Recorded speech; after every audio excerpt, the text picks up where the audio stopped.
pour vous, c'est en... Alors, bonsoir. Bonsoir Jeff, bonsoir tout le monde. Alors en fait, j'habite Boulogne-sur-Mer, vraiment dans le haut de la France, un petit peu plus haut que la Normandie, dans le Pas-de-Calais, dans les Hauts-de-France maintenant, dans le 62. Voilà. Ah, donc c'est pas du tout, ça n'a rien à voir avec la Normandie. Non, ça n'a rien à voir, c'est un peu plus haut encore. Je suis parti dans le bon sens, mais je ne suis pas monté assez haut. C'est ça, voilà. Voilà. Bon, comment vas-tu? Très bien, je te remercie. Alors après ce petit coup de stress de tout à l'heure, puisque j'ai eu 2 heures de coupure internet interminable à mes yeux, qui s'est bien terminée, et à 19h19, pendant que je pestais sur cette pseudo-synchronicité qui finalement en était vraiment une. Voilà. Ben, on est aidés, en fait. Comment? Pour parler clairement, on est aidés. Ben oui. Ouais.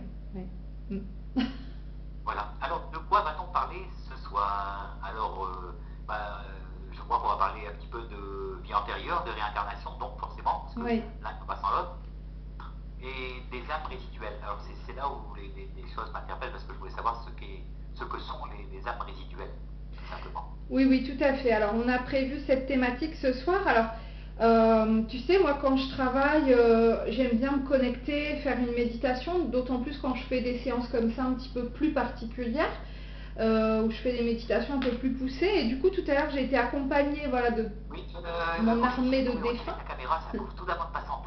Comment? Si tu pouvais retirer la caméra. Oui, bien sûr. Alors, attends. Voilà, comme ça? Ah non, ça, voilà, comme ça, on aura un son fluide. D'accord. Et de ce fait, voilà, j'étais donc avec mes défunts, comme ça, ma tribu de défunts. Et puis, ils m'ont dit qu'il était d'abord important que je revienne sur le terme réincarnation. Alors, je vais commencer par ça, parce que c'était leur souhait. Et c'est vrai que moi, je n'y avais pas pensé, mais je trouve que c'est intéressant. Alors, l'âme résiduelle, j'y reviendrai bien évidemment, mais je vais d'abord décortiquer ce terme parce que réincarnation, dans une incarnation. Voilà, hein, donc c'est incarnation, c'est-à-dire se mettre en chair, c'est-à-dire prendre une apparence physique, rentrer dans un corps physique, et réincarnation, c'est-à-dire revenir à nouveau, se réintégrer, réincarner, revenir à nouveau dans un corps physique. Donc ils insistaient aussi sur ce terme pour que je puisse le décortiquer et le réexpliquer à ma façon. Alors c'est ce que je voulais aussi expliquer, c'est que qui va être dit et changé ce soir, en effet, ça je vais dire, c'est ma façon de voir les choses aujourd'hui. Et tout à l'heure, c'est ce que je disais aux défunts qui m'accompagnent, à mes guides, je ne veux pas dire de bêtises. Et ils m'ont dit, mais tu ne dis pas de bêtises dans la mesure où tu dis ce que tu sais aujourd'hui, maintenant, ici. Et c'est chouette qu'ils puissent me le rappeler régulièrement, parce que c'est exactement ça en fait. Peut-être que dans 10 ans, je viendrai à nouveau sur la radio et je parlerai un petit peu différemment d'aujourd'hui. Et il y a 10 ans, je parlais aussi différemment de la même thématique, mais c'est ça, c'est l'évolution. Hein? Alors, j'avais noté quelques questions. Pardon, je te coupe. Oui, je disais, de toute façon, tu ne seras pas ni noté, ni jugé pour ça. Ah non! Voilà, c'est chacun.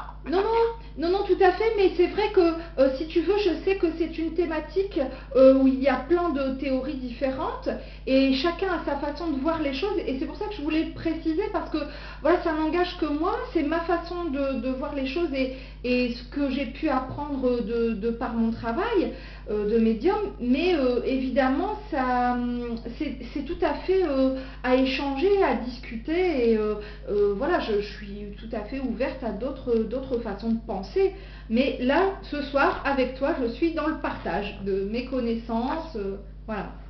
C'est super. Alors donc oui, j'avais noté quelques questions, donc peut-être que tu en reçois aussi. Tu vas en recevoir des questions là en direct ou pas? Oui, d'accord. Je vais transmettre, okay. Je rappelle aux personnes qui sont dans le chat que s'ils veulent poser des questions, il faut les écrire en fuchsia. Je ne lis que les questions écrites en fuchsia, parce que sinon c'est trop difficile pour moi. Bien sûr, oui, d'accord. Donc écrivez en fuchsia. Alors moi j'avais noté aussi. Bonsoir déjà. Oh bah super, bonsoir à tout le monde. C'est super chouette. C'est vrai qu'on avait relayé tous les deux hein, l'information, donc je pense qu'il y a des gens qui sont à l'écoute et je les remercie d'ailleurs. Je les remercie grandement. Alors, donc pour faire court, et après on rentrera dans le détail, mais pour répondre à ta question, réincarnation, âme résiduelle, qu'est-ce que ça signifie? Je vais être vraiment schématique, je vais essayer d'être très simple dans mes explications. C'est ma façon de fonctionner. Donc pour moi, lorsqu'on s'incarne, donc comme notre vie actuelle, là, notre vie terrestre actuelle, c'est juste un petit bout de notre âme au complet qui s'incarne en nous. Alors là, tu vois, si on avait l'image, je dessinerais un gros rond, et puis dans ce gros rond, qui serait donc l'âme, que l'on appelle, enfin que j'appelle moi l'âme résiduelle, ben, il y a une petite partie de ce rond, un tout petit rond, qui s'en détache et qui vient s'incarner dans le corps physique qui est notre vie actuelle. Ce qui fait que lorsque nous décédons, cette petite partie retourne, hein, elle retourne à sa place, c'est-à-dire dans cette âme résiduelle qui est, elle, bien plus complète, bien plus grande. Hein. Alors ça, c'est vraiment si j'essaye de schématiser de la manière la plus simple possible. Hein. Et donc, ce qui fait que quand ce petit bout d'âme remonte, je dis remonte, redescend, on ne sait pas finalement, mais enfin repart, quitte le corps physique, il va retrouver donc toute cette âme qui elle-même est composée d'autres petits bouts d'âme qui se sont déjà incarnés, ce qu'on appelle donc notamment les vies antérieures. Hein. En fait, ce sont des résidus de vie antérieure, des mémoires alors. Oui, c'est ça. Oui, on peut les appeler de différentes manières. Alors, si on veut vraiment utiliser le terme technique, je le dis là, mais je ne l'utiliserai pas plus que ça dans la soirée parce que c'est un terme très particulier. C'est ce qu'on appelle des mémoires akashiques ou les annales akashiques. Hein, certains utilisent ce terme, mais ça c'est vraiment ce que j'ai envie de dire du jargon professionnel. Le terme vie antérieure me semble plus approprié. Et donc c'est vrai que quand l'esprit, enfin l'âme, voilà, repart, elle va récupérer d'autres informations, c'est-à-dire les informations qu'elle a vécues à d'autres moments. Par contre, étant là actuellement sur Terre, on peut déjà, d'ores et déjà, on ne va pas forcément attendre d'être décédé, on peut d'ores et déjà avoir accès à ces mémoires. D'accord. Et pour avoir accès à ces mémoires, faut-il être médium, voyant ou autre? Alors j'ai envie de dire oui et non. Certaines personnes vont avoir des réminiscences. Alors je vais donner l'exemple la plus flagrante et puis après je développerai de manière un peu plus ordinaire on va dire, mais on a beaucoup parlé d'un petit garçon qui a eu... Oui, je ne sais plus de quel pays il est exactement, mais qui a eu des réminiscences très très fortes par rapport à une vie précédente. Alors je ne sais pas si on parle du même, mais par rapport à une vie précédente où il aurait été pilote de chasse, pilote d'avion, pendant la guerre, et il avait des détails tellement flagrants, des noms, etc., que ses parents se sont dit qu'il y avait quelque chose de troublant, et ils ont réussi en effet à retrouver cette personne qui était décédée, à retrouver même la femme, l'épouse de ce monsieur. Ah, bref, ça c'est vraiment une situation très particulière. Dans la vie, je vais dire plus ordinaire, certaines personnes vont avoir des réminiscences, c'est-à-dire que d'un seul coup, ils vont se rappeler de certaines choses en étant convaincus de les avoir vécues. Donc ils ont bien conscience que c'est pas un rêve, c'est pas quelque chose qu'ils ont imaginé, c'est vraiment quelque chose qu'ils vivent à l'intérieur d'eux-mêmes comme étant acquis, tu vois, vraiment quelque chose de vécu, voilà. Et donc là, sans savoir forcément de quoi il s'agit, mais on peut avoir certaines réminiscences. D'autres personnes vont en avoir que des bribes. Par exemple, je pense à quelqu'un qui m'a dit « Je suis sûre et certaine d'être déjà passée par cet endroit, d'être déjà allée à cet endroit. » Alors qu'en réalité, je n'y suis concrètement jamais allée encore. Mais je le vois, je vois cette... Bon là, il s'agissait d'une porte de château médiéval, enfin voilà. Et la personne me dit « Je sais, je l'avais déjà vu, j'en suis sûre. » Et puis d'autres personnes qui, en effet, vont devoir avoir recours à un médium ou quelqu'un qui travaille sur les vies antérieures, un énergéticien par exemple, bon, éventuellement, qui va venir faire de la régression. Mais l'ami il peut aussi avoir la personne qui je suis déjà passé par là, elle peut aussi avoir tout simplement fait un rêve prémonitoire. Oui, ça peut. Oui, et puis il y a aussi le côté, tu vois, moi je reste encore très terre à terre, mais le côté scientifique qui explique ça par le fait que parfois l'information arrive alors attends, je crois que c'est au cerveau avant d'arriver à l'œil, enfin bref, c'est des fractions de secondes. Donc on a l'impression d'avoir déjà vécu ou vu, tu vois, la situation, le moment, le lieu, alors qu'en fait non. Bon. Moi je suis pas tout à fait convaincue par cette version scientifique, bah c'est normal, hein, forcément, je suis pas une grande scientifique, hein, mais je l'entends, voilà, je l'entends, je ne l'exclus pas dans toutes les situations, peut-être, c'est probable. Mais en effet, comme tu dis, parfois il peut aussi arriver qu'on l'ait on l'ait ressenti de manière prémonitoire ou dans un rêve aussi, pourquoi pas. Voilà. Oui. Alors à ce sujet, j'ai un exemple très très particulier. Alors là, tu vois, on est entre rêve prémonitoire et voyage astral. Je ne sais pas si tu as déjà fait une émission sur ce thème, mais ça c'est intéressant aussi. Et une dame... L'incarnation, c'est des choses qu'on reprend avec des personnes différentes parce que chacun a sa manière de voir les choses. Et ben voilà, tout à fait. Sont bonnes à entendre et tout à fait. C'est la personne de faire son discernement, c'est tout. Ouais, c'est ça. Et puis c'est intéressant après de venir entrecouper toutes les informations qu'on aura eues et puis en tirer parti selon ses propres croyances, ses propres valeurs. Mais donc juste pour expliquer le message de cette dame, elle avait perdu un être qui lui était très très cher. Elle s'en allait donc à l'enterrement de cette personne 3 jours après, mais cette personne était enterrée dans son village natal qu'elle ne connaissait pas.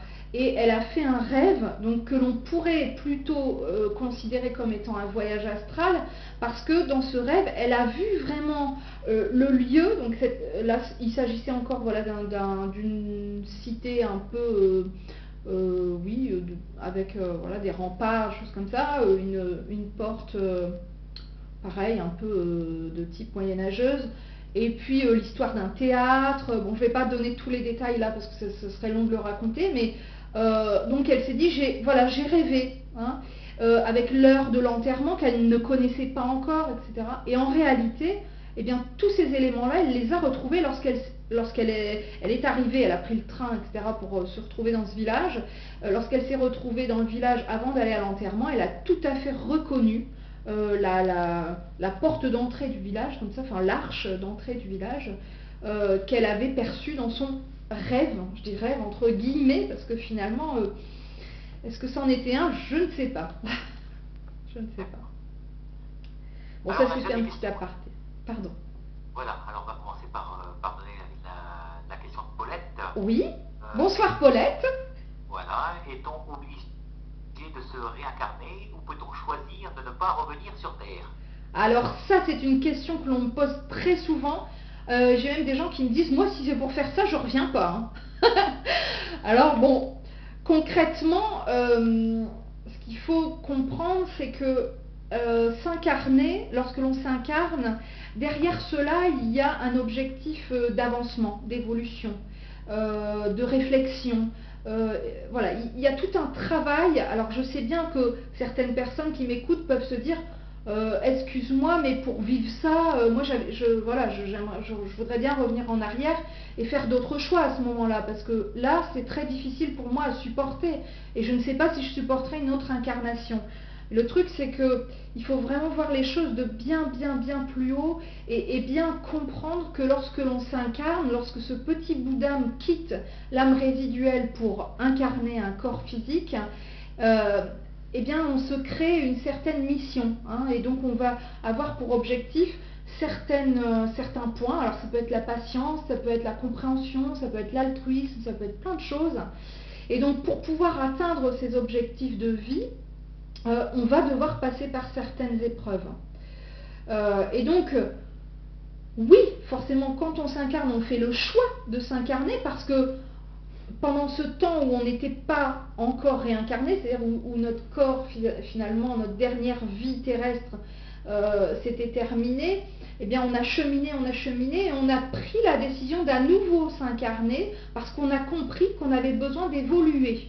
Et donc pour pouvoir évoluer, on avait donc cette expérience, cette nouvelle expérience terrestre à vivre, avec tout ce que ça implique comme richesse, mais aussi comme difficulté. Et donc initialement, c'est vraiment un choix. Par contre, parfois, en effet, certaines âmes soit estiment qu'elles ne sont pas prêtes. Alors ça peut être le cas dans certaines fausses couches, situation de grossesse extra-utérine, parfois même d'avortement. Les parents pensent à tout prix que c'est leur choix, alors qu'en réalité ça n'était pas prévu dans ce sens-là. Donc dans tous les cas, ce bébé ne se serait pas incarné. Donc il y a des situations comme ça qui font que l'âme se rend compte, avant vraiment de s'incarner, qu'elle n'avait pas tout à fait sa place, elle n'était pas encore prête, et elle peut faire le choix de retourner, revenir en arrière pour se réincarner un peu plus tardivement. Et puis parfois aussi pour donner le choix à la famille, ou pour faire comprendre certaines choses à la famille. Et puis aussi parfois, le choix ne nous est pas complètement donné à 100%, c'est-à-dire que nous souhaiterions nous incarner, mais des guides qui sont autour de nous dans notre espace d'âme résiduelle vont nous conseiller, nous accompagner, nous orienter en nous disant c'est pas encore le moment. Hein. Certaines âmes ont encore à travailler un petit peu avant de se réincarner. Et puis, pour clore la réponse, il faut aussi savoir que l'âme, pour, je vais dire, se compléter, alors si je reprends l'exemple du cercle, mais je pourrais donner l'exemple d'un carré, ça n'a pas d'importance, la forme n'a pas d'importance, mais si on pouvait l'imager par un puzzle, eh bien il va falloir que chaque petit bout, et donc chaque petit bout de puzzle, ce serait une de nos incarnations, viennent s'ajouter les uns aux autres, chaque élément pour pouvoir constituer le puzzle. Mais lorsque le puzzle est constitué, alors il n'y a plus d'incarnation. Alors on peut devenir un guide spirituel, un être de lumière, etc. Voire même un maître ascensionné pour les plus chanceux. Hein, donc il y a vraiment une évolution comme ça, et quand on arrive à la fin de ce cycle d'évolution, qui est quand même très long, entre guillemets, si on veut parler de temps linéaire, alors en effet il n'y a plus d'incarnation.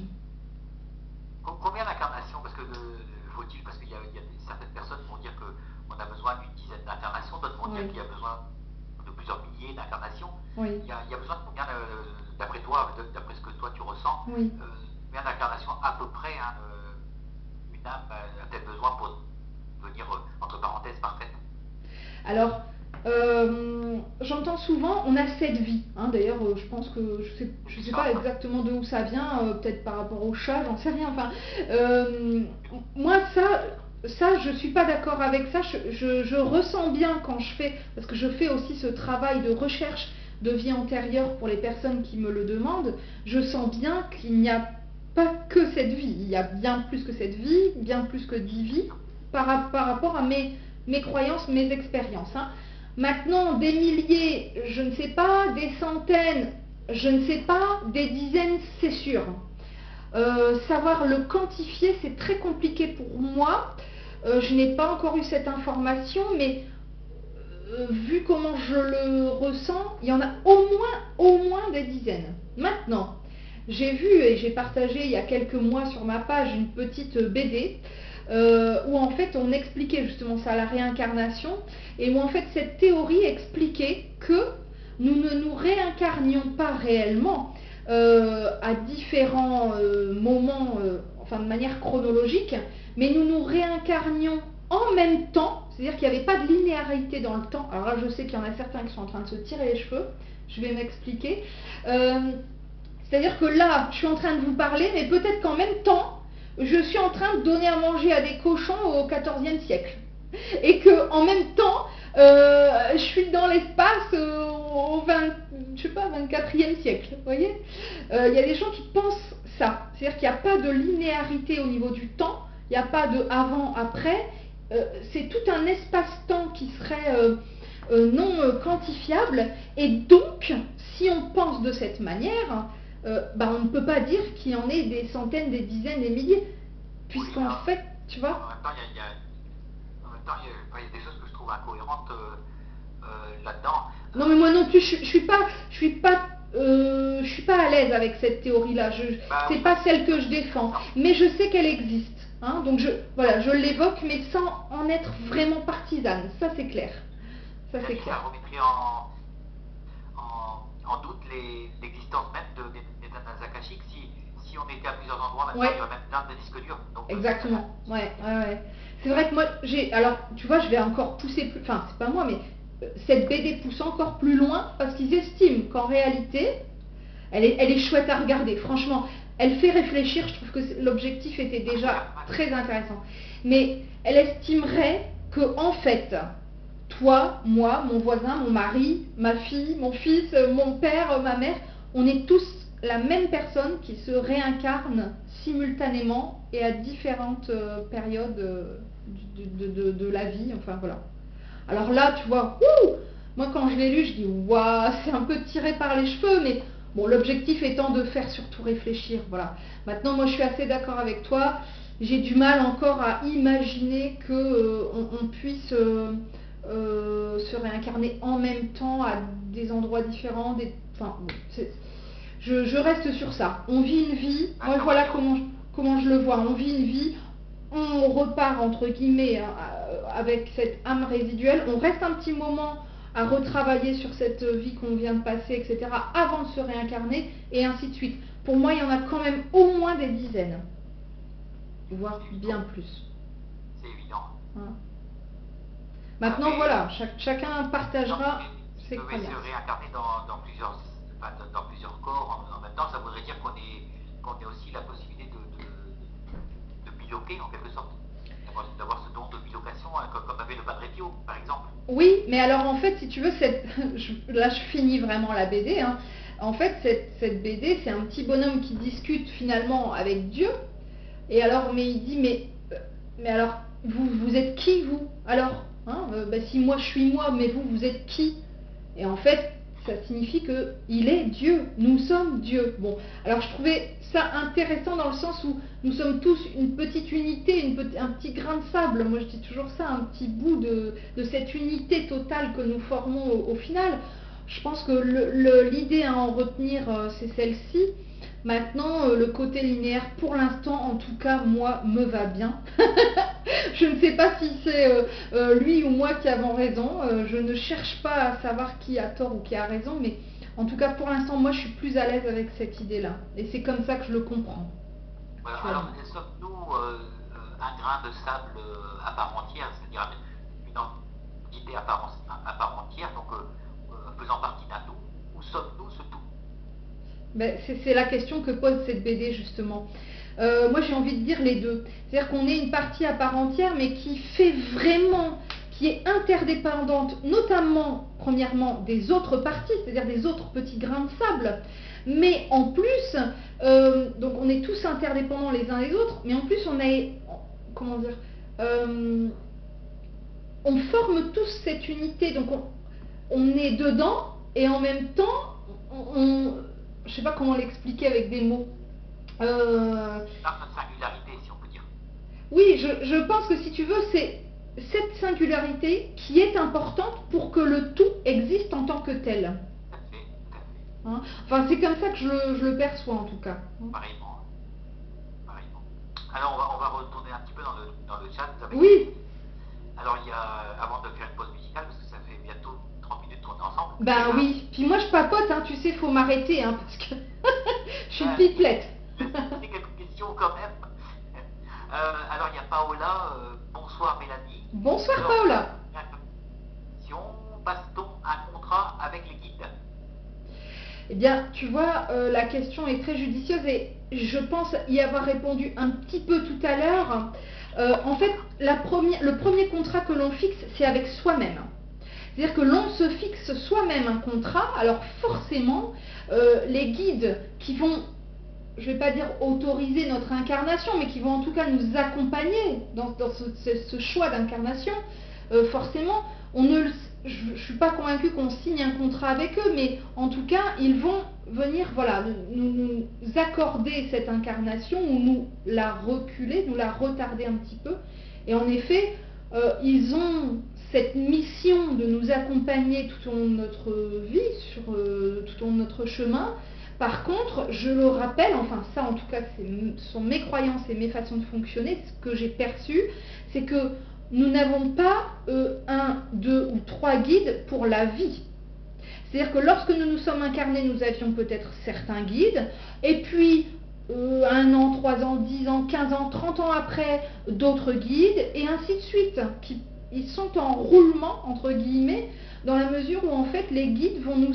Enfin moi c'est comme ça que ça fonctionne pour moi, vont nous accompagner à certaines périodes de notre vie. C'est-à-dire que dans une période de, entre guillemets, de stagnation, on va peut-être avoir monsieur machin, madame un tel, bon ça on pourrait en débattre aussi, mais c'est pas le sujet. Et puis, eh bien ils vont rester là 3 mois, et puis au bout de 3 mois c'est quelqu'un d'autre qui va prendre le relais, ces 2 autres guides s'en vont, et puis 1 an après on va en avoir 3 autres, enfin voilà, les guides ne sont pas statiques, hein, et donc ils nous accompagnent aussi dans notre incarnation selon notre évolution. Donc, c'est selon notre évolution de vie en vie, c'est ça que... Non, alors de vie en vie, oui aussi, mais... Un bagage de vie en vie, selon nos incarnations diverses, on acquiert un certain bagage, et donc il va de soi que les guides changent. Bien sûr, mais aussi... Et dans notre vie également. Oui, voilà, c'est-à-dire que dans une même vie terrestre, fort heureusement, enfin je vous le souhaite, on évolue tous à des périodes de notre vie où, voilà, où on va avoir une évolution plus ou moins différente. Et donc pour ma part, j'ai remarqué ça, et je le remarque chez bien des personnes qui viennent me consulter. Pour ma part, par exemple, je me souviens avoir commencé avec 2 guides. Ensuite, je me suis retrouvée avec une 3e personne qui ensuite est partie, j'en ai eu un nouveau, et etc. Tu vois, ils changent comme ça régulièrement, et je ne retrouve pas forcément les mêmes guides. Et bon, j'arrive à le savoir parce que je le sens, et en plus ils se présentent à moi, donc voilà, je sais qu'il y a eu un changement. Alors souvent, ça a rapport avec ma propre évolution. C'est normal. Hein? Alors, il y a un cataclique. Peut-on choisir de revenir avec des âmes qui nous sont amies? Alors, bonsoir cataclique. Alors, oui, je vais répondre à sa question, et ça me fait penser à une autre question, mais qui est tout à fait parallèle à celle-ci, que j'ai eue aujourd'hui, moi, sur une de mes vidéos, où quelqu'un me disait, mais est-ce qu'on peut retrouver quelqu'un dans l'au-delà ou sur Terre après, alors qu'on ne s'était pas du tout entendu sur Terre? Alors, c'est un parallèle, hein. Je vais répondre du coup à ces 2 questions en faisant une seule réponse. Oui, on peut se suivre de vie en vie, pas forcément dans toutes les vies, mais dans plusieurs, pourquoi pas. Alors, lorsqu'il y a des, entre guillemets, des avantages à ça, c'est-à-dire qu'il faut pour cela que ça ait un sens. Donc on peut retrouver des personnes de vie en vie, c'est ce que parfois on appelle des âmes sœurs. Alors je précise, on n'a pas forcément qu'une âme sœur, premièrement. Deuxièmement, notre âme sœur ou nos âmes sœurs ne sont pas forcément notre conjoint ou notre conjointe. C'est pas la personne avec qui on va partager notre vie forcément. On peut avoir une âme sœur en tant que notre frère, notre sœur, un parent, parfois un collègue, quelqu'un qu'on va rencontrer, un collègue très proche qui va devenir un ami. Voilà, ça peut vraiment, une tante, enfin j'en sais rien, voilà. Une âme sœur, ça signifie que vraiment on a été liés dans une ou d'autres vies antérieures et qu'on a un chemin à traverser ensemble pour X ou Y raison. Donc, là je parle des âmes sœurs, on peut se retrouver. Alors il faut savoir que les âmes sœurs, c'est pas toujours tout beau, tout rose, hein. C'est pas à la fête à la maison, parfois c'est très compliqué, parfois ça peut être très fusionnel et très passionnel. Et le fusionnel et le passionnel, ben, c'est pas toujours d'un calme olympien. Donc ça peut être très, compliqué, contradictoire, très dans l'émotionnel, voilà, avec des clashs, des choses comme ça fait partie aussi de ça. Et on peut aussi donc se retrouver avec des gens qui, sur notre vie, nous ont fait, entre guillemets, du mal dans une vie précédente, que l'on va retrouver à nouveau dans notre vie actuelle. Et parfois, alors soit on se retrouve dans le même genre de situation, hein, encore la position de victime et l'autre, enfin, entre guillemets, d'agresseur. Bon, là, vraiment, je schématise parce que je ne veux pas rentrer dans les détails, mais ou alors, les positions peuvent s'inverser. Ça arrive de temps en temps. C'est-à-dire que dans la vie précédente, je donne l'exemple d'une dame à qui j'avais fait une séance de vie antérieure. Elle était la patronne de ce monsieur et elle n'était pas très très sympa avec lui. Voilà. Je donne pas plus de détails, mais voilà. Et puis dans la vie suivante, c'est-à-dire actuelle, c'était l'inverse. Et du coup, c'est un peu ce monsieur qui se vengeait sur cette dame, quoi. C'est-à-dire que voilà, on va venir rééquilibrer la balance un petit peu et on va venir se partager les tâches, entre guillemets, si je puis dire. Est-ce que ça répond à la question? Je pense, oui. Bien. Tu parlais justement de côté fusionnel, et le nom est bien choisi parce que fusion, c'est quand ça prend feu. Oui, c'est ça, oui, tout à fait. Voilà. Avec la lave et l'ébullition. Mélanie, on se passe pas. C'est une première pause. Oui. Avec Christophe Maé, il est où le bonheur? Super. On se retrouve d'ici quelques petites minutes. Restez avec nous. Très bien. À tout de suite.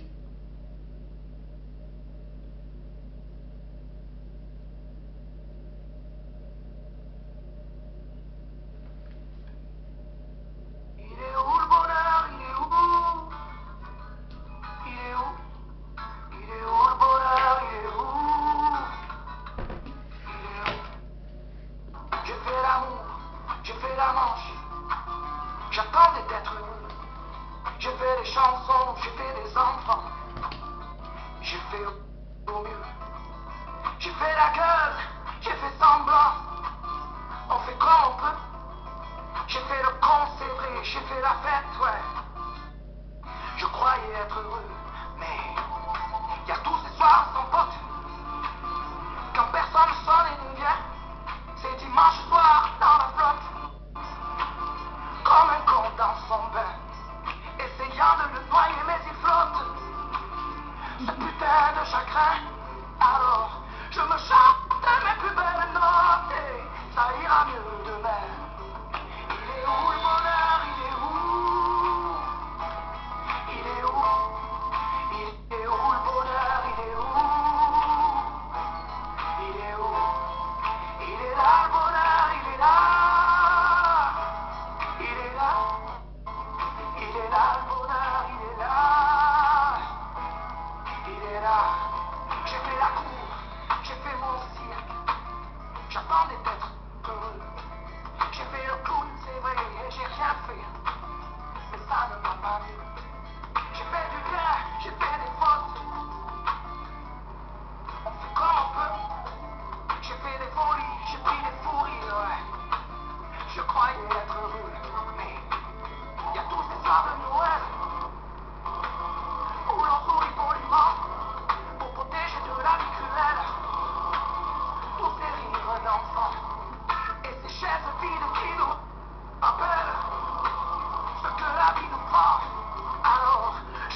animal, sur le monde des esprits en général.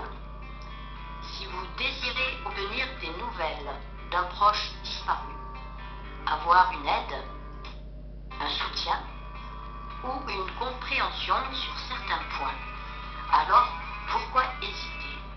Retrouvez-moi sur LTU-radio dans l'émission La Plume de l'Au-delà que j'anime pour vous tous les mercredis de 19h30 à 21h30. Je vous dis à bientôt et au plaisir de partager ensemble ces quelques instants.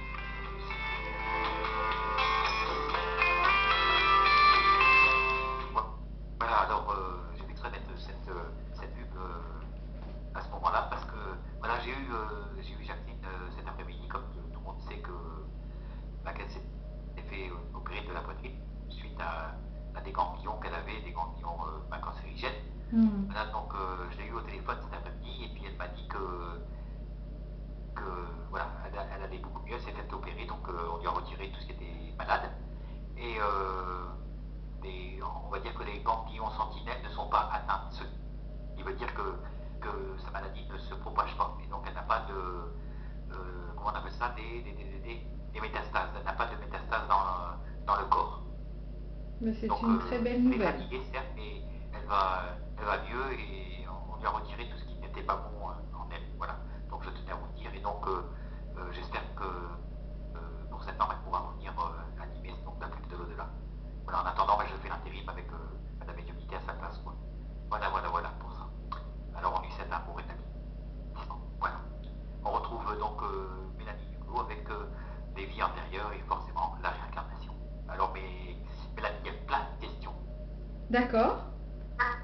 Donc on va essayer d'en faire le maximum parce que je suis loin d'arriver en bas des questions. Alors voilà. Alors il y a Paulette qui pose cette question. Comment savoir combien de vies antérieures nous avons vécues et quelles étaient ces vies? Alors, je m'entends en replay, c'est normal? Comment? Je m'entends en double. Ah, c'est bon là. C'est que tu as du son autour de toi. Ah bah, non, bah c'est tout, c'est fini. Je m'entendais mais je ne m'entends plus, c'est très bien. Alors, on a répondu plus ou moins tout à l'heure à cette question du nombre de vies antérieures. Comment savoir exactement combien on en a déjà vécu? J'ai pas la réponse. Pour ma part, je ne me permettrai, à mon avis, jamais, mais bon, après on peut pas dire jamais, mais d'affirmer, voilà, vous avez déjà vécu 15 vies, 10 vies, 3 vies. Je trouve que c'est très compliqué de quantifier. Par contre, en effet, on peut essayer de travailler et de faire ce qu'on appelle appel, voilà, à la bibliothèque, parce que moi j'ai l'impression, je la vis toujours comme ça, comme si c'était une bibliothèque, hein, c'est ça, hein, d'annales akashiques, et voilà, donc on peut tout à fait demander, moi c'est comme ça que je fonctionne, et je demande pour telle personne d'avoir accès, si on m'y autorise, parce que parfois on ne m'y autorise pas et je vais y revenir, d'avoir accès à l'une ou plusieurs de ces vies antérieures. Ça ne sera pas forcément les dernières vies. Parfois, on me fait remonter très loin. Et quand on me les fait visualiser, je donne mon exemple à moi, mais après je généraliserai, c'est pas non plus toujours dans l'ordre chronologique. Donc voilà, on me montre ce qu'il y a à me montrer à ce moment-là.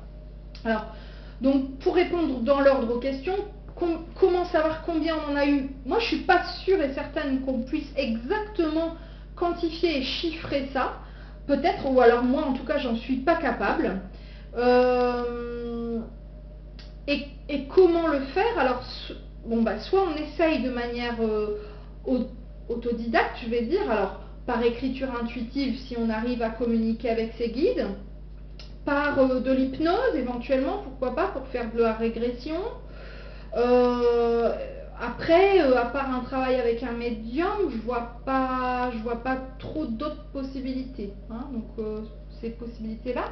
Et donc on va essayer d'aller, voilà, demander accès. Alors j'insiste sur ça parce que moi quand je fais ces séances-là, ça marche pas comme ça. D'ailleurs, je ne fais ces séances que par écrit, pour ma part, hein, parce que j'ai besoin d'une telle concentration que la personne ne peut pas être en face de moi, enfin pas pour l'instant en tout cas.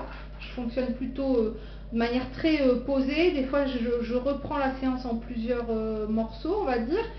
Et puis c'est aussi quand on m'y autorise. Et donc là, très récemment, j'ai eu un refus, entre guillemets, hein, d'accès aux annales akashiques pour cette personne. Et donc je n'ai pas pu lui faire la séance, que je lui ai bien évidemment remboursée, mais je lui ai dit, écoutez, je peux pas. J'ai réessayé plusieurs fois, il n'y a pas moyen, on ne veut pas me donner les infos. Alors pourquoi? Bon, je sais que c'était pas la question, mais j'y réponds parce que je pense que les gens vont se poser la question. Bah, tout simplement, soit parce que la personne n'avait pas à avoir accès à ces informations-là à ce moment-là, soit parce que je n'étais pas bien connectée. Bon, j'ai réessayé à plusieurs moments, c'est très rare, mais voilà. Soit parce que on a décidé de ne pas lui donner parce que si elle a ces informations-là, ça va peut-être la bousculer, changer un petit peu sa façon de voir les choses, c'est peut-être pas le bon moment. Voilà. Donc quand on travaille sur des vies antérieures, on demande toujours l'acceptation, l'autorisation, l'accès à ces informations, et seulement après on peut prétendre accéder à une ou plusieurs des vies antérieures. Alors, question de Paola maintenant. Oui.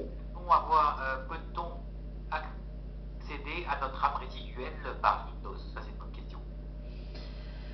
Alors, il faudrait poser la question à un hypnothérapeute. Bonne question. Comme ça, dans l'absolu, j'ai quand même envie de dire oui.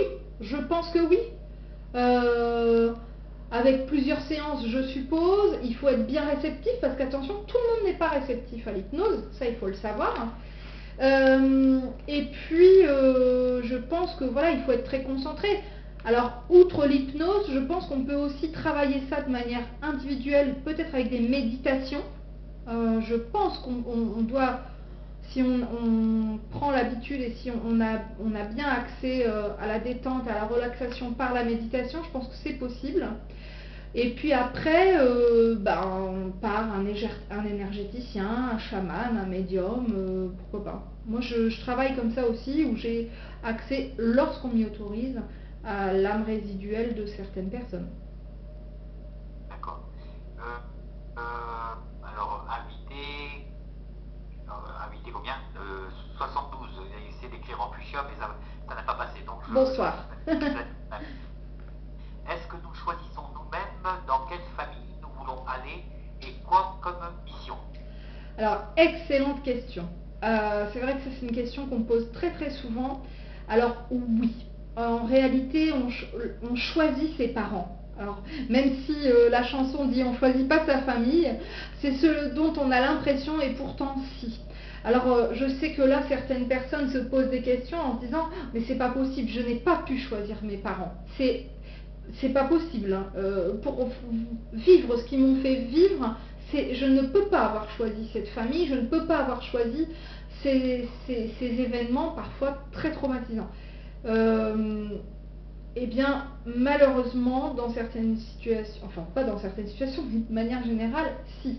Donc j'ai bien conscience que dans certaines situations, ça pose question, dans d'autres un peu moins. Parfois pour certains, c'est très clair, ils savent très bien pourquoi ils ont choisi cette famille-là. Ce qu'il faut savoir, c'est qu'il y a deux genres de missions. La première, c'est je choisis cette famille, je choisis ses parents pour ce qu'ils vont m'apporter. Alors parfois, ils vont vous apporter certaines choses avec de très belles expériences. Parfois, ils vont vous apporter la patience, la compassion, le respect avec des situations bien plus délicates. Et puis, donc ça c'est la première mission, c'est pour se rendre... pour remplir ses propres objectifs. Et puis il y a l'autre partie de mission, c'est-à-dire je m'incarne dans cette famille aussi pour créer des expériences de vie pour mes parents.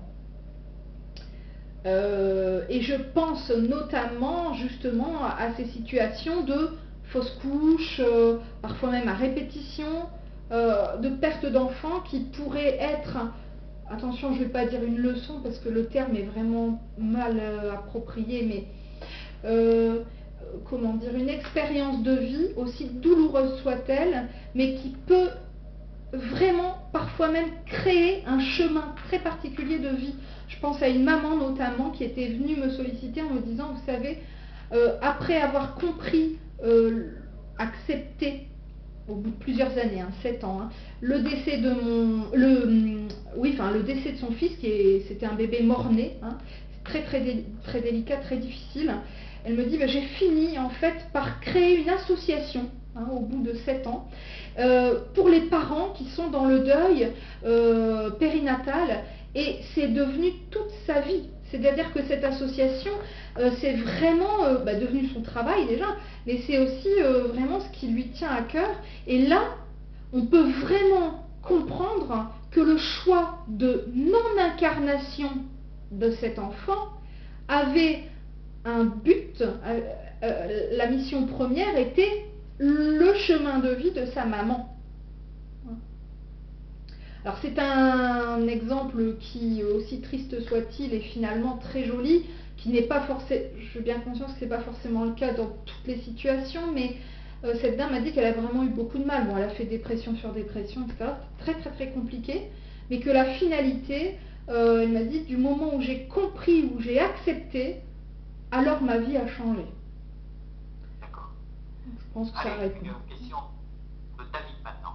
Bonsoir David. Pour moi, l'incarnation, c'est un peu comme à l'école, on apprend la vie et aussi un peu comme au théâtre, car on peut être un garçon ou une fille et jouer le rôle qu'on a décidé. Qu'en pensez-vous? Oui, je suis assez d'accord avec ça. C'est vrai que je ne l'ai pas précisé, mais là, je suis une femme. Dans ma vie précédente, j'étais peut-être un homme, et dans ma vie future, je serai peut-être à nouveau une femme. Enfin, ça, c'est assez aléatoire. Il se pose aussi du coup la question des personnes entre guillemets transgenres qui se cherchent, hein, au niveau de la sexualité, et là aussi on pourrait débattre. Bon, je vais pas, c'est pas le moment, mais en effet on choisit une certaine incarnation avec un certain sexe, avec voilà, on se crée certains objectifs, et en effet on pourrait faire une comparaison avec le théâtre, que j'aime beaucoup d'ailleurs, où l'on va se créer un certain rôle à jouer avec d'autres protagonistes. Et donc, on pourrait en effet, c'est vrai, envisager l'incarnation de cette manière. Oui, je suis assez d'accord. Ça fait toujours penser au film Total Recall. Oui. Où on choisit un petit peu son voyage et ce qu'on veut vivre. Oui, c'est vrai. C'est un petit clin d'œil à mon petit mari qui m'écoute de là-haut, je crois d'ailleurs, je l'embrasse très fort, qui adore ce film. Et c'est vrai que c'est un peu comme ça aussi que je le vois. Alors il monte dans la machine, hein, et puis il choisit finalement, enfin c'est un peu ça, hein, son incarnation, et puis finalement ça fonctionne pas. Enfin, je le résume pas très bien, il le ferait mieux que moi, mais et on revient en arrière, etc. Mais oui, c'est un peu ça. Et dans ce film, d'ailleurs, il y a une histoire d'action, hein, où voilà, il est recherché dans sa vie parce qu'il sait trop de choses. Et ben c'est un peu ça parfois. C'est-à-dire que parfois on sait trop de choses de nos vies antérieures, et du coup on peut très mal les vivre. Je repense à cette histoire de transgenre parce que c'est une réflexion qu'on a eue récemment là, sur la sexualité, le transgenre, l'homosexualité. Est-ce que c'est pas un problème d'incarnation? Est-ce que c'est pas des souvenirs de vie antérieure? Eh bien, très probablement. Très probablement. C'est-à-dire qu'on peut tout à fait avoir vécu des choses dans une vie antérieure qui nous ont très fortement marqué, que l'on aurait eu peut-être envie de vivre à nouveau, mais on a fait un autre choix. Et du coup, ce choix est difficile. Bon, je m'écarte un peu du sujet, mais... non, au contraire, je trouve que tu es en plein dedans. Bon, super alors. Delphine maintenant. Bonsoir Delphine. Donc je voulais savoir si un défunt réincarné ne peut donc plus communiquer avec lui. Oh là là, alors à mon avis, la question est, est-ce qu'on peut communiquer avec quelqu'un qui s'est réincarné? Oui, j'ai compris la question. Alors j'avais fait une vidéo justement sur ma chaîne YouTube il y a quelques temps, parce que c'est une question qu'on me pose régulièrement. Les gens se disent, bah il est réincarné, donc c'est tout, on ne peut plus communiquer avec lui. Ben si, parce qu'en fait, on va communiquer avec l'âme résiduelle, c'est-à-dire ce petit bout d'âme. Alors je vais être très claire, je vais vous donner un schéma. C'est Jean qui s'est incarné, qui est décédé à 70 ans, et puis finalement on suppose, ou on a appris par lui ou par d'autres, qu'il s'est réincarné, d'accord? Peut-être dans Axel qui a 6 ans. Bon. Alors si il est devenu Axel, alors Jean n'existe plus. Bah, si, parce qu'en fait, Jean fait partie de cette âme résiduelle. Donc, Axel est venu s'incarner sur Terre, mais Jean, lui, il est remonté, il a récupéré sa place ce petit bout de puzzle, s'est remis dans le puzzle, et donc c'est avec ce petit bout de puzzle qu'on va communiquer. Quand on communique avec un défunt, en réalité, c'est ça. Donc, qu'il soit réincarné, entre guillemets, ou pas, c'est même pas ce défunt qui va se réincarner, c'est l'âme résiduelle a décidé de réincarner à nouveau un petit bout de son âme résiduelle. Alors, je ne sais pas si on comprend très bien, bon, j'essaie de faire des gestes, mais forcément personne ne les voit. Mais j'espère que je suis assez claire. Non alors, qui c'est qu'on a? Nizou. Bonsoir Nizou. Alors, téléfilm Les Ombres du Passé, d'après l'histoire vraie de Jenny Cockell, américaine, qui a rêvé de sa vie antérieure en Irlande et y est allée. Voilà.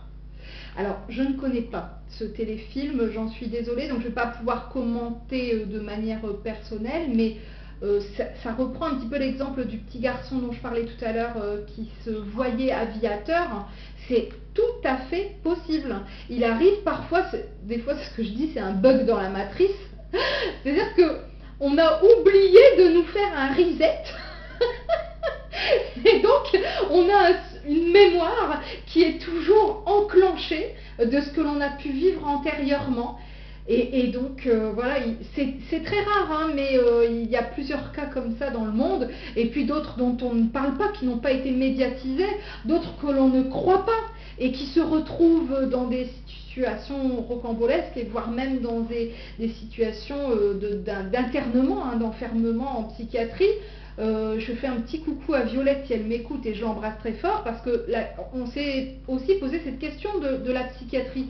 Est-ce qu'il n'y a pas des gens qui se prennent pour, je veux dire Napoléon ou Jules César, mais qui l'ont été réellement en fait, qui ont réellement été cette autre personne. Je pense à la schizophrénie ou au dédoublement de personnalité, où quelqu'un je sais parce que j'ai travaillé en milieu psychiatrique, alors je suis d'autant bien placée pour en parler, où je me souviens d'une jeune fille qui parlait toujours d'un garçon, enfin c'était son autre personnalité, et parfois la question se pose, est-ce que vraiment c'est un trouble mental, ou est-ce que vraiment elle vit avec ses souvenirs ou avec une présence d'une autre entité? Enfin bon, on pourrait échafauder comme ça bien des théories, mais oui, alors pour répondre à cette question, la possibilité de revivre ou de ressentir une ou plusieurs vies antérieures, à mon sens, est tout à fait probable. Voilà. Alors, Cataclic, y a-t-il un intérêt à connaître nos vies antérieures, étant donné que l'on nous met les voiles lorsque l'on revient? Oui, alors c'est une question aussi qui revient souvent. Quel est l'intérêt, à quoi ça peut nous servir d'apprendre nos vies antérieures? Alors, premier intérêt, c'est d'avoir des informations qui vont parfois nous permettre de mieux comprendre notre vie actuelle. Et parfois ça aide grandement. Je pense à une dame, notamment, qui me dit... enfin, non, elle m'a rien dit, elle me l'a dit seulement après, mais je lui ai fait plusieurs vies antérieures, et dont une où je lui disais qu'elle était décédée, elle avait péri dans un incendie. Et elle me dit, bah écoutez, c'est très étrange parce que mon mari est pompier, mon père est pompier, mon frère est pompier, mon fils est pompier. Et alors là, vous voyez, bon, c'est une anecdote très particulière, mais ça permet de faire un lien. Et on se dit, est-ce que c'est une coïncidence? Est-ce que c'est un hasard? Je ne suis pas convaincue. C'était quand même en tout cas très troublant. Donc, ça c'est un des intérêts. Je pense à une autre dame qui avait une phobie très particulière, je ne l'ai su qu'après, parce que je demande aucune information, je demande juste la date de naissance, la photo, le prénom. Et donc, je lui ai donné telle information, et elle a compris pourquoi elle avait cette phobie dans sa vie actuelle. Quelques mois après, elle m'a renvoyé un message en me disant, bon, la phobie n'a pas disparu, mais je l'accepte. J'accepte de vivre avec, de cohabiter avec elle. Et je pense que pour cette dame, c'était quand même un grand pas en avant. Donc ça, c'est le grand intérêt de la connaissance des vies antérieures, c'est parfois de mieux comprendre le chemin de vie que l'on a eu, parfois même les difficultés que l'on a eu à vivre, à mener, et puis avoir aussi parfois certaines connaissances quant à aux causes du décès, parce que moi je demande toujours les causes du décès lorsque j'y ai accès, et parfois c'est assez surprenant. C'est assez surprenant. Soit il y a des choses qui peuvent se répéter, il y a des choses qui peuvent faire penser à une blessure ou à une pathologie que la personne vit dans sa vie actuelle. Enfin, c'est extrêmement rare, ça ne m'est pas encore arrivé d'ailleurs, peut-être sur une vie antérieure, où on n'a pas réussi à faire de lien. On ne voyait pas trop de corrélation, mais bien souvent il y a des liens qui se créent comme ça entre les vies antérieures et la vie actuelle. D'accord. Alors, Rose se réincarne. Bonsoir Rose. Avec les mêmes partenaires de vie ou de famille d'âme? Eh bien, c'est la question que l'on a posée un petit peu tout à l'heure. Alors, non, pas forcément, même si parfois on aimerait bien, ou même si parfois on ne préférerait pas. C'est pas systématique. Par contre, bien souvent, on les recroise à un moment donné de notre vie, sous quelque forme que ce soit, un ami, une nouvelle connaissance, et parfois très tardivement dans notre vie. Je me souviens d'une dame qui m'a dit, moi je sais que j'ai rencontré mon âme sœur à 81 ans. Elle dit, c'est triste quand même d'avoir passé 81 ans sans lui. Bon, parce qu'elle estimait que c'était son âme sœur, enfin voilà. Peut-être qu'elle avait raison, mais elle avait d'autres choses à vivre avant. Voilà, c'est comme ça. Hein. Une dernière question avant la pause musicale. Oui. Bonjour, en ce moment je ne pense qu'à cela. Ouais. Je souhaite connaître mes anciennes vies pour pouvoir avancer. Pouvez-vous me conseiller ce que je peux faire? Que faire? Merci. Alors, bon, on en a un petit peu parlé dans l'émission, on peut travailler par méditation, éventuellement par hypnose, et après je pense que le plus judicieux, quand on est vraiment en questionnement comme ça, c'est vraiment de travailler avec un professionnel qui a l'habitude de travailler sur les vies antérieures, un énergéticien, un médium, parfois des voyants qui font ça, voilà, certains autres praticiens aussi peuvent proposer ce genre de prestations. Si vraiment vous êtes en demande, si vraiment c'est important pour vous, alors il est fortement probable qu'en effet vous ayez un besoin particulier, parce que là on ressent vraiment que c'est comme un besoin, hein, c'est pas une envie, ça a l'air d'être vraiment un besoin, donc c'est peut-être vraiment le moment. Alors je vous invite par contre à vous entourer plutôt de professionnels et plutôt de professionnels qui ont l'habitude de faire ça, hein, pour pouvoir avoir des réponses correctes et qui vous satisfassent suffisamment pour pouvoir vous permettre d'avancer et répondre à vos questions. Voilà, alors on va se faire une deuxième pause musicale. Oui. Avec Florent Pagny. Et le titre, c'est Encore. Encore. À tout à l'heure. Voilà, à tout à l'heure.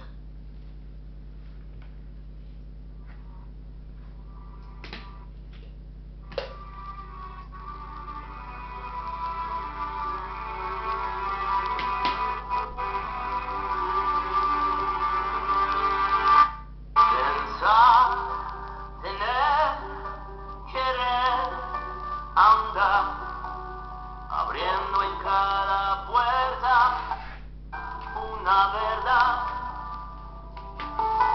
Yo soy quien va dejando atrás. Tú entregas cada noche el alma. Alors comme je filme, on entend pas. Como llegar y no perder. Se enreda en la suerte cada despertar. Cristal de miel,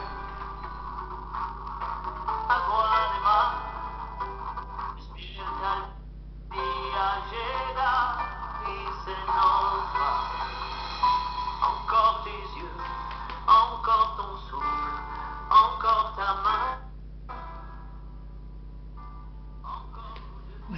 baisse la musique pour pouvoir vous expliquer ce que je fais en fait tout à l'heure. Donc pendant la pause, j'ai pris beaucoup de notes. Il s'agit de messages de mes guides que je vous partagerai peut-être si vous êtes sage.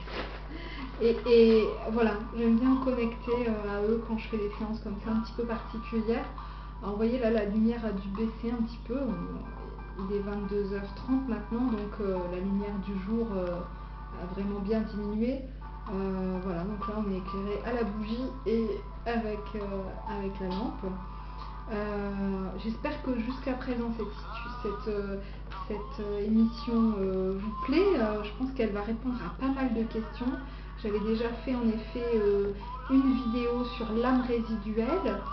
Peut-on communiquer avec des défunts réincarnés? Et cette vidéo avait vraiment beaucoup plu, j'avais beaucoup de questionnements après, j'avais dit je ferai une suite.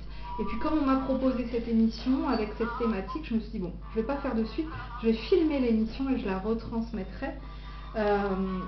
Voilà, donc j'avais noté quelques questions qu'on m'avait posées, et visiblement elles ont été posées ici, donc je pense que ça répondra à pas mal d'entre vous. En tout cas, voilà, je vais me reconcentrer. Je vous remercie de votre écoute, de votre patience, de votre gentillesse.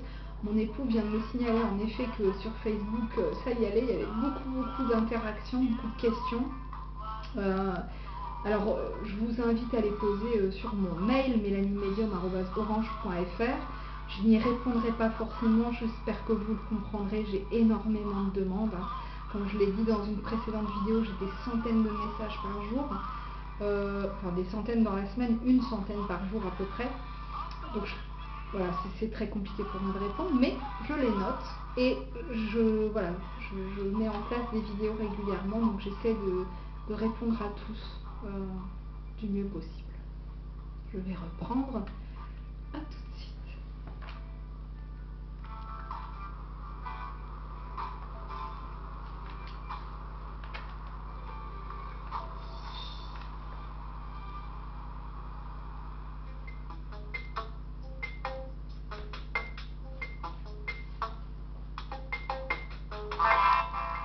Vers demain, l'émission du bien-être et de la santé au quotidien, où j'ai le plaisir d'accueillir des thérapeutes, en tout cas des personnes qui œuvrent pour votre santé et pour votre bien-être. Voilà, je vous donne donc rendez-vous vendredi prochain à partir de 21h sur l'antenne lturadio.fr. Salut, à très bientôt.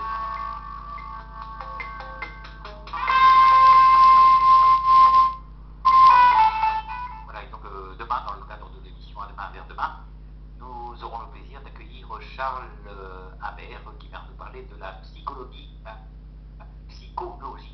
de la NDE. Mais nous n'en sommes pas encore là. Pour l'instant, nous accueillons Mélanie Duclos qui vient nous parler de la réincarnation des vies antérieures et forcément de karma, parce que sinon pas une vie à une autre, on trimballe nos petites valises. Et voilà, c'est ce qu'on appelle un petit peu le karma. Donc il y a une question pour Mélanie qui parle justement de karma. Oui. Alors comment soigner des douleurs karmiques SVP? C'est de la part d'Agnès. Bonsoir Agnès. Alors, ça m'étonnait qu'on n'ait pas encore parlé du karma.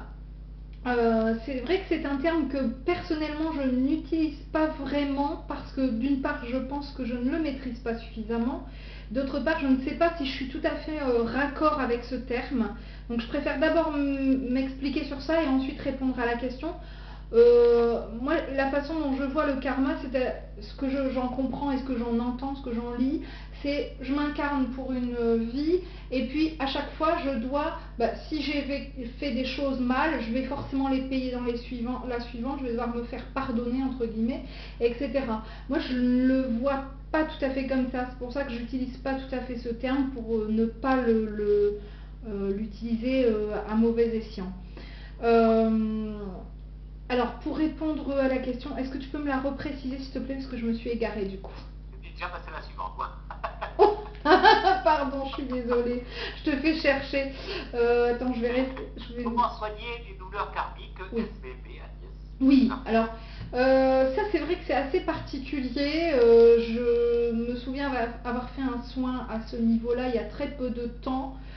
Alors, il y a deux types de... Enfin, souvent, les douleurs karmiques... Alors, il y a deux types de douleurs karmiques. Il y a les douleurs karmiques liées à une des précédentes incarnations, où, par exemple, le corps physique a été touché, ou le corps mental, et donc ça se répercute à nouveau sur la vie suivante. Bon, alors là, j'ai envie de dire, je ne vais pas dire que c'est simple à travailler, mais avec l'aide d'un kinésiologue, l'aide d'un magnétiseur, l'aide d'un énergéticien, d'un médium, etc., on peut travailler sur ça. Et puis, il y a aussi les douleurs liées aux liens karmiques, c'est-à-dire, par exemple, la rupture d'un lien karmique, je pense notamment, dans une vie précédente, qui créerait, je pense à une dame en particulier, je l'embrasse très fort si elle m'entend, parce que vraiment elle est dans une situation très très compliquée, et je n'ai pas su lui trouver d'aide. Ça fait des années qu'elle cherche quelqu'un pour l'aider. D'ailleurs, si quelqu'un a une info, je suis preneuse pour elle, parce qu'elle a vraiment une douleur physique liée à une rupture de lien karmique, et je ne sais pas là, moi, je n'ai pas réussi dans cette situation-là à apaiser cette douleur. Hein, mais c'est réel, hein, vraiment, elle a fait tous les examens médicaux qui puissent exister, et ils n'ont vraiment rien trouvé. Et moi, j'avais bien ressenti que ça n'avait pas de rapport avec le médical.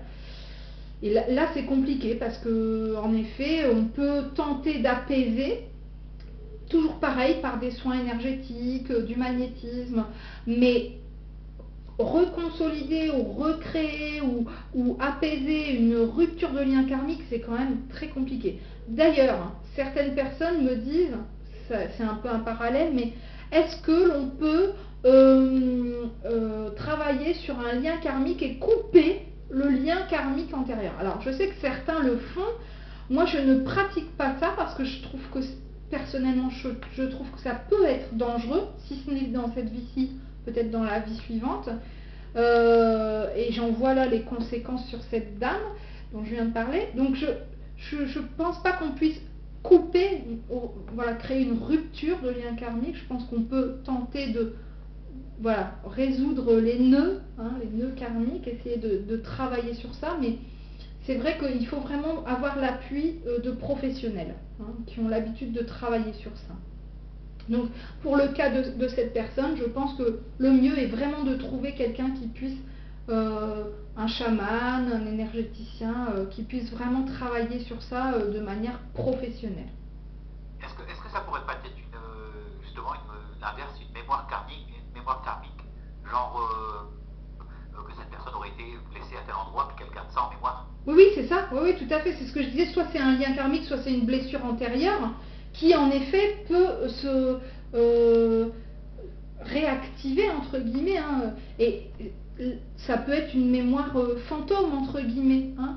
Bon, là, dans le cas de cette personne, de cette dame, bon, moi tout de suite j'ai eu ce ressenti-là, et puis alors les faits font que dans la vie actuelle, on comprend tout à fait qu'en effet c'est lié à un lien karmique avec une âme sœur. Bon, voilà, je ne vais pas plus développer parce que c'est sa vie privée, je ne veux pas rentrer dans les détails, mais là, les détails font que il s'agit de ça, et du coup c'est plus compliqué. Mais en effet, oui, on peut... moi je me souviens de quelqu'un qui m'a dit j'ai très très mal, alors c'était ici au niveau de la nuque, là, mais à un endroit bien particulier, et en fait c'était lié à, on l'a su bien après, une de ses vies antérieures, puisqu'il était décédé par pendaison.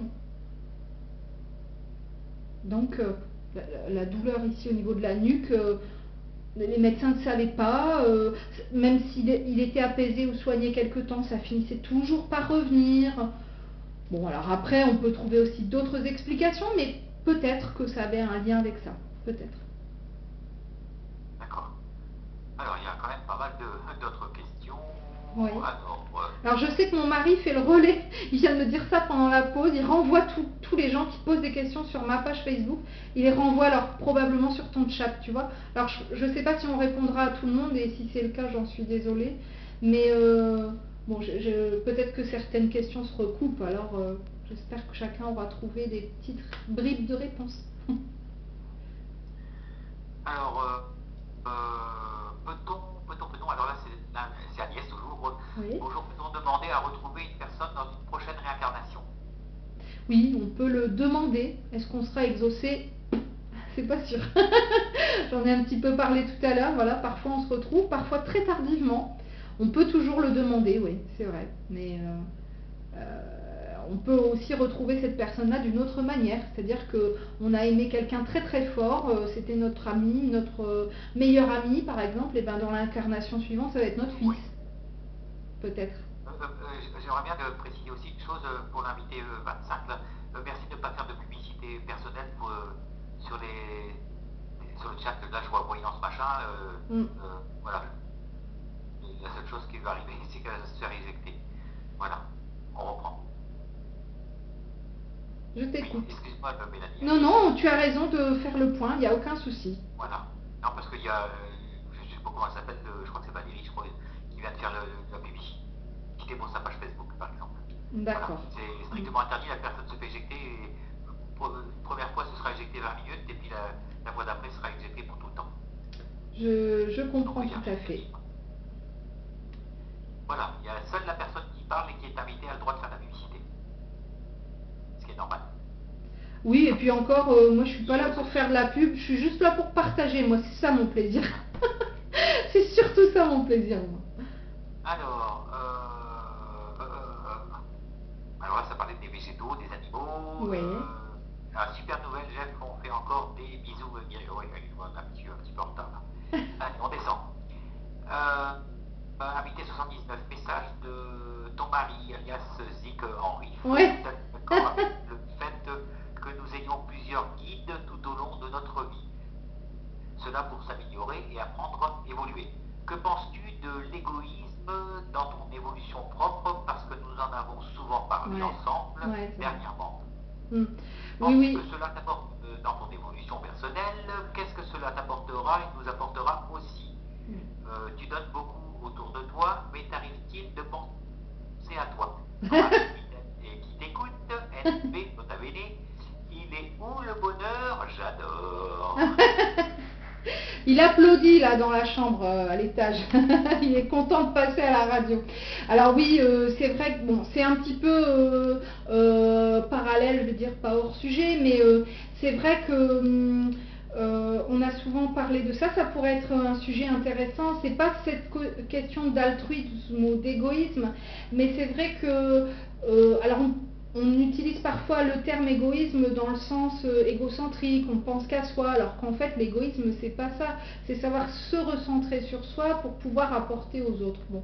Et c'est vrai que quand on donne beaucoup autour de soi, du coup c'est pas simple que d'être égoïste. Bon alors là, je sais pas quel parallèle faire avec les vies antérieures et la réincarnation, mais bon, ça pourrait être un sujet intéressant. Tout simplement. Ouais. Il y a des fois, moi je me rappelle de ma première femme, elle me disait comme ça, il vaut mieux être ton ami que ton... il vaut mieux être ton ami que ta femme. Hein, voilà. Parce qu'en fait, on donne beaucoup plus à l'extérieur de la famille qu'à sa propre famille. Ouais. Alors je sais pas s'il vaut mieux être un de mes amis que mon époux. Là je dirais quand même l'inverse, parce que je suis pas sûre d'être très ou suffisamment présente pour mes amis. Je les embrasse parce que je sais qu'il y en a qui m'écoutent. D'ailleurs ça me met beaucoup d'émotions. Je les remercie, mais voilà, j'essaye d'être au mieux disponible. Écoute, c'est pas facile, c'est compliqué, mais peut-être que je ferai mieux dans ma vie suivante. Je ne tends qu'à m'améliorer, c'est mon but ultime, donc voilà, je l'espère. Alors, question de Nizou maintenant. Bonsoir. Moi, ce qui me tracasse, c'est que j'espère retrouver des êtres aimés disparus lors de ma mort, et ça me rassure. Mais ils seront peut-être repartis s'incarner, déjà réincarnés en fait. Et ben voilà, ça répond un petit peu à ce qu'on s'est dit tout à l'heure, c'est-à-dire qu'elle les retrouvera quand même dans le sens où même si une autre partie de leur âme résiduelle a décidé de s'incarner, cette partie-là qu'elle a connue, elle reste avec cette partie d'âme résiduelle, donc elle les retrouvera. Ce qu'il faut quand même savoir, c'est que bien souvent, je dis, lorsque je fais des séances de médiumnité, je le vois comme ça, je la vois habillée de telle manière. Les défunts n'ont pas réellement d'apparence physique, c'est ce qu'ils veulent nous montrer, c'est ce qu'ils veulent me montrer pour me donner des détails ou pour que le contact soit plus facile, plus fluide, plus humaniste entre guillemets, ce qui facilite les choses, mais en réalité c'est une énergie que l'on retrouve, ça n'est pas la personne de pied en cap. Alors j'avais sauté une question, c'était invité 25. Comment savoir si une amie est une amie d'avant, donc une vie précédente, quoi, j'imagine. Eh bien, j'ai envie de dire que parfois ça se sent. On a tellement de connexion avec cette personne, on est tellement proche, on se comprend sans se parler, que ça semble tellement évident, j'ai envie de dire, qu'il n'y a même pas besoin de consulter un médium. Parfois, voilà, pour un ami, pour un conjoint, pour une autre personne, parfois c'est tellement limpide qu'on a vraiment cette impression de s'être toujours connu. Et bien, dès le début, dès les premières minutes même parfois, et bien dans ces cas-là, il n'y a même pas de question à se poser, enfin pour moi, je pense que c'est clair. Et puis si vraiment ça vous taraude, n'hésitez pas à demander une prestation à un professionnel pour un lien karmique entre vos deux incarnations, pourquoi pas. Mais parfois je pense qu'il n'y a pas besoin, c'est clair, voilà. Oui, là ça n'a rien à voir avec la question, Sophie, donc je la poserai pas. D'accord. Alors, si elle a besoin, elle peut peut-être la poser à part ou me recontacter en dehors si elle a besoin. Ça a à voir avec les licornes et des choses comme ça, c'est pas du tout. Alors j'aime bien les licornes, mais bon, là c'est pas le sujet. C'est vrai. Alors, nettoyage karmique et transgénérationnel. Alors, je sais pas qui pose la question, c'est juste ça, il y a juste ça de marqué. Ah. Alors, voilà. Je sais pas quelle est la question exactement.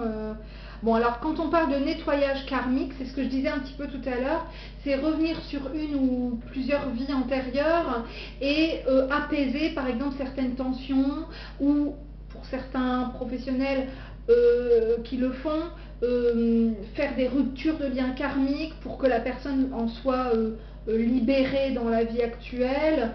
Donc ça c'est ce qu'on appelle le nettoyage karmique. Je ne sais pas si c'était vraiment ça sa question, alors j'essaye de répondre au mieux. Nettoyage karmique et transgénérationnel. Voilà. Et après c'est ça, c'est nettoyage. Ah, je vois pourquoi. En fait c'est par rapport à la question tout à l'heure des blessures qu'on garde. Ah d'accord. Personne qui a gardé les blessures. Oui d'accord, voilà. Voilà, et donc cette personne qui a écrit ça devait dire qu'en fait on devait pratiquer un nettoyage karmique. Oui d'accord, voilà, on peut. Mais voilà, si on est sur du nettoyage, de l'apaisement, moi je trouve ça judicieux. Si on est sur de la rupture, c'est mon avis, ça n'engage vraiment que moi. Moi je suis pas fan, je pratique pas ce genre de pratique. Voilà, je préfère faire de l'apaisement, du nettoyage, du rééquilibrage. Nettoyage, j'aime pas trop ce terme, mais rééquilibrage, plutôt que de la rupture. Voilà, on va poser. Merci pour cette précision. Voilà, deux dernières questions. Après, on va parler un peu de toi parce que. Oui, d'accord. C'est une heure et demie qu'on est ensemble. Et voilà. Donc, on arrive tout tranquillement à la fin de l'émission. Invité 36. Alors, j'ai la sensation que les difficultés que nous avons sur Terre ne disparaissent pas et que nous les retrouvons dans l'au-delà. Cela me trouble et quelquefois me désespère un peu. Ainsi, même mort, on ne trouve pas la paix. Peut-être avez-vous une explication moins pessimiste. Oui, c'est vrai que le terme pessimiste est presque juste, je dirais pas non. Je pense que c'est légitime d'avoir ce genre d'inquiétude. Il y a des gens qui vivent tellement des choses difficiles et qui savent qu'après ils risquent de se réincarner. et que entre les deux, ben, ils ont tout un travail de réflexion à faire et ils se disent mais mince, c'est pas possible, je vais jamais être tranquille, en paix. Alors, c'est pas tout à fait ça, on n'est pas, quand on passe de l'autre côté, on n'est pas forcément dans la torture ou dans la réflexion à longueur de temps. Moi, j'aime bien l'expliquer comme ça, quand on décède, quand on passe dans l'au-delà, de l'autre côté du voile, il y a un certain moment que j'appelle le sas, voilà, entre guillemets, où on va un petit peu apaiser, voilà, les choses, où on va faire la transition justement entre la vie terrestre et matérielle et cette autre partie qu'on appelle l'au-delà, et où on va venir un petit peu poser ses valises, où on va venir un petit peu poser ses sacs pleins d'émotions, de tristesse, de colère, de chagrin, de regret, etc. Et où on va venir s'apaiser un peu. Et donc c'est après, alors des fois c'est très rapide, et puis des fois pour certaines personnes ça prend un petit peu plus de temps. Et lorsqu'on a fait ce travail, alors on s'est un peu délesté, on va pouvoir continuer à travailler de manière réflexive sur ce qu'on appelle du feedback, c'est-à-dire que les gens vont revivre entre guillemets leur vie ou toute ou partie de leur vie et pouvoir venir en tirer des conclusions, faire un bilan. Mais tout ce travail-là n'est pas négatif, au contraire, il sert justement à évoluer. Tout ça est extrêmement positif pour l'âme. J'entends bien que parfois sur notre temps de vie terrestre, on peut être déboussolé, déprimé, fatigué. Moi, je me souviens d'une dame qui m'a dit, écoutez, très clairement, avec tout ce que vous nous dites sur l'au-delà, ben moi, je préférerais être de l'autre côté. Je n'ai pas d'intérêt à rester ici. Je ne vais pas débattre sur ça, mais je peux comprendre cette fatigue morale. Néanmoins, notre temps terrestre est nécessaire à notre évolution d'âme, en général d'âme résiduelle. Alors, si ce temps terrestre n'est pas vécu, entre guillemets, à bon escient, c'est-à-dire si l'on ne prend pas les choses avec de la hauteur, avec, comment dire, pour poser les mots justes, enfin, je pense que voilà, il faut, lorsqu'on est dans une situation problématique, et j'ai encore entendu une émission à la télé ce midi qui parlait de ça, il faut vraiment le prendre avec le plus d'objectivité possible et essayer de vraiment utiliser la théorie de la relativité. Je remets les choses en perspective. C'est pour ça que je dis prendre de la hauteur, se mettre sur un petit nuage et regarder les choses d'en haut. Est-ce que dans un mois, j'en serai encore contrariée? Est-ce que dans un an, ce sera encore grave pour moi? Parfois, oui. Parfois, il y a des choses qui sont très lourdes à porter. Et puis d'autres un peu moins. Je pense que quand on est dans des situations comme ça où c'est compliqué, c'est intéressant de faire ce travail-là, du petit nuage, pour voir les choses de manière moins pessimiste, si je puis dire, pour reprendre le terme de cette dame. Allez, Daniela, la toute dernière question. Bonsoir. Pas Daniela, c'est la part de Diana. Pardon. Alors, bonjour Mélanie, bonsoir. J'aurais aimé savoir si vos guides vous ont aussi dit, comme certains autres médiums, que la Terre et pour l'incarnation d'âme peut évoluer et qu'il existe d'autres mondes plus évolués pour s'incarner. C'est une superbe question, je trouve qu'elle est géniale pour clore le débat. Alors, moi j'ai pas encore discuté avec mes guides de ces autres mondes, je crois, hein, je vais être très très très franche avec moi-même et avec vous, je crois que ça me fait peur d'un certain côté. Je pense que, comme tout à l'heure, cette question de linéarité, de se dire, moi ça me rassure de savoir qu'il y a eu un 14e siècle, qu'il y a un 20e siècle, ça me rassure. Je pense que la question de savoir s'il y a d'autres mondes, mon mari m'écoute, il doit rigoler, on en parle régulièrement, je pense qu'il y a d'autres mondes où il y a des choses qui se passent, et peut-être même en effet qu'on est réincarné sur d'autres mondes, planètes, d'autres endroits. C'est probable, je ne vais pas dire oui ou non, je n'ai pas eu de message des guides par rapport à ça, parce que je ne les ai pas questionnés, parce que je n'en ressentais pour l'instant pas le besoin. Maintenant, le début de la question, c'était quoi? J'ai perdu le fil du coup. je trouvais judicieux aussi ce... Oui, bonne question, je suis encore descendu. Oh, excuse-moi. Non, mais je vais essayer de reprendre. Donc, il y avait la question, voilà, de est-ce qu'on était réincarné sur d'autres mondes, d'autres planètes. Hein, c'était ça. Bonjour Mélanie, j'aurais aimé savoir si vos guides vous ont aussi dit, comme à certains autres médiums, que la Terre est pour l'incarnation d'âme peut évoluer et qu'il existe d'autres mondes plus évolués pour s'incarner. Oui, voilà. Alors, c'était la première partie aussi sur laquelle je voulais répondre. Alors, c'est vrai que c'est possible que ici on soit sur un certain niveau d'évolution et qu'il y ait d'autres mondes, d'autres terres, entre guillemets, d'autres planètes, j'en sais rien comment on peut dire ça, mais d'autres sphères qui soient plus ou moins évoluées. Et après, je crois que cette notion de plus ou moins, elle est terrestre. Hein. Ça, vraiment, j'insiste parce qu'ils m'ont fait écrire là-dessus. Je crois que c'était hier ou tout à l'heure, je sais plus. Et ça fait un moment qu'ils insistent sur cette notion-là, le plus, le moins n'existe pas. Ce sont juste des valeurs que nous créons, le bien, le mal. Bon. Ça c'est encore un autre débat. Mais donc oui, je ne vais pas me fermer à la question. Je pense que c'est probable, mais je n'ai pas posé la question à mes guides. Pour l'instant, peut-être que je ne suis pas prête à entendre la réponse. Tout simplement. D'accord. Ben voilà, on arrive à la fin de l'émission. On va parler un petit peu de toi, de ce que tu fais. Oui. Quand même, alors, peux-tu nous expliquer ton travail sur Cherbourg, ce que tu fais exactement là-bas? Sur Boulogne-sur-Mer. Sur Boulogne, ouais, ça y est, moi je descends. Écoute, tu veux me faire arriver en Normandie, c'est fou ça. Tu es déménagé à un moment ou à un autre, je sais pas moi. Alors oui, mais alors pas du tout à cet endroit-là, tu vois. Mais bon, peut-être. Hein. Va savoir. Alors, tout à l'heure, quand tu as commencé l'émission, tu l'as assez bien résumé. Bon, par contre, je t'embête un peu, mais mon nom c'est Duclois. C'est OY. Mais ça, c'est mon nom de jeune fille. Alors, c'est vrai que j'apparais sur ma page Facebook sous ce nom parce que Facebook ne m'autorise pas à me mettre sous mon nom d'épouse, qui est assez récent parce qu'on s'est marié récemment, mais j'ai pas le droit de changer. Bon, parce qu'il fallait des papiers d'identité qui ne prennent pas en compte. Donc je m'appelle Mélanie Delaudier, née Duclois. Je suis donc médium, voyante, énergéticienne, tu avais raison. Alors je préfère énergéticienne à magnétiseuse parce que je fais une différence entre les deux et je m'estime plus énergéticienne que magnétiseuse.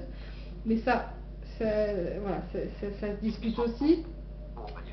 Et puis en effet, voilà, je mets en place des conférences, des stages, des petits ateliers aussi. Alors c'est vrai que j'ai fait le choix de travailler de chez moi, donc parfois je reçois en séance à mon domicile.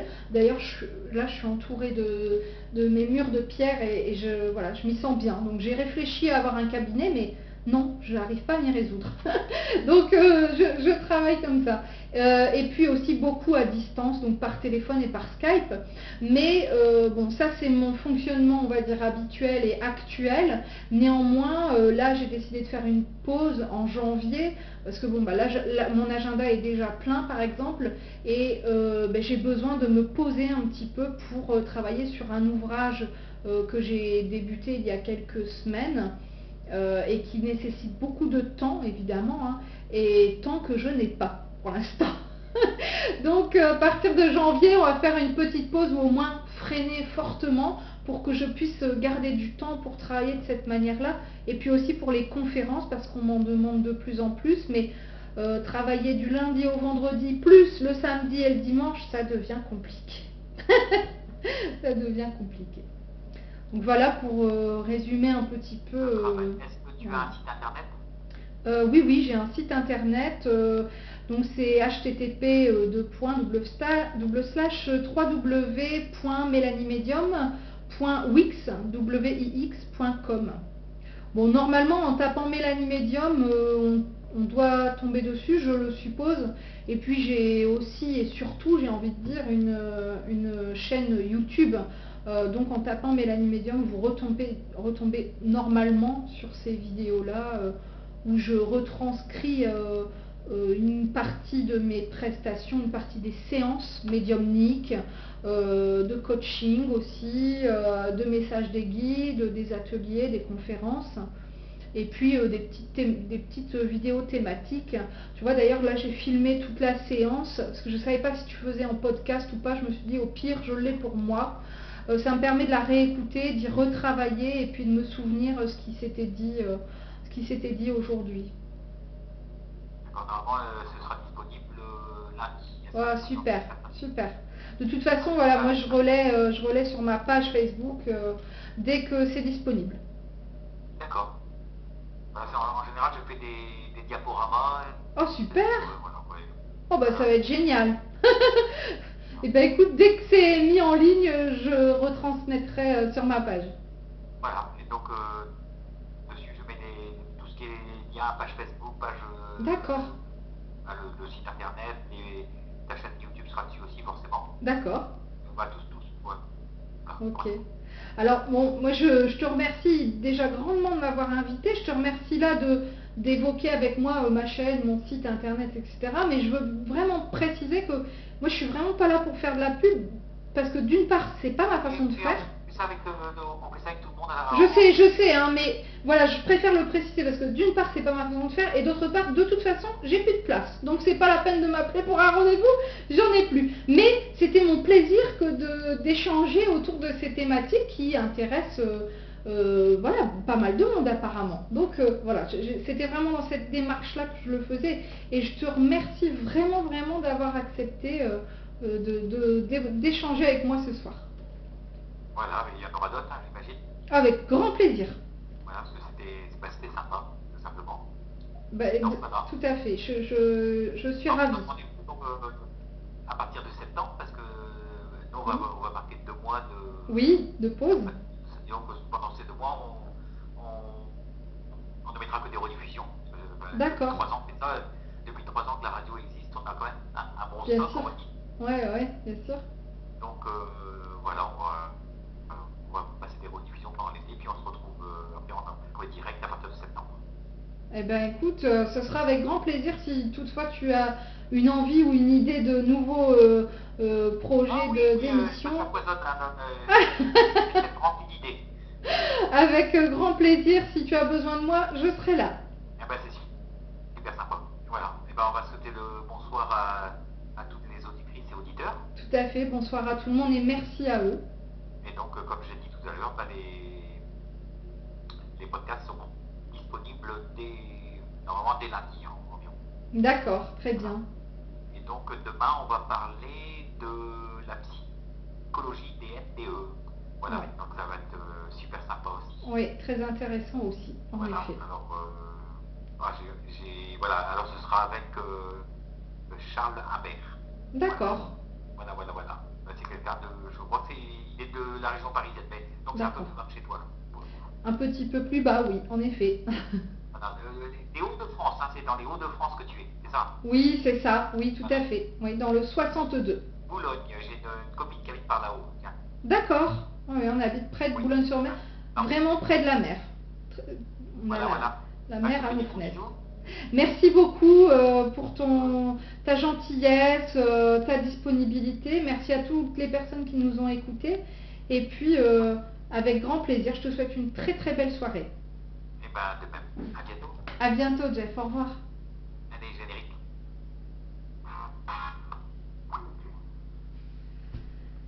Bien, que vous dire?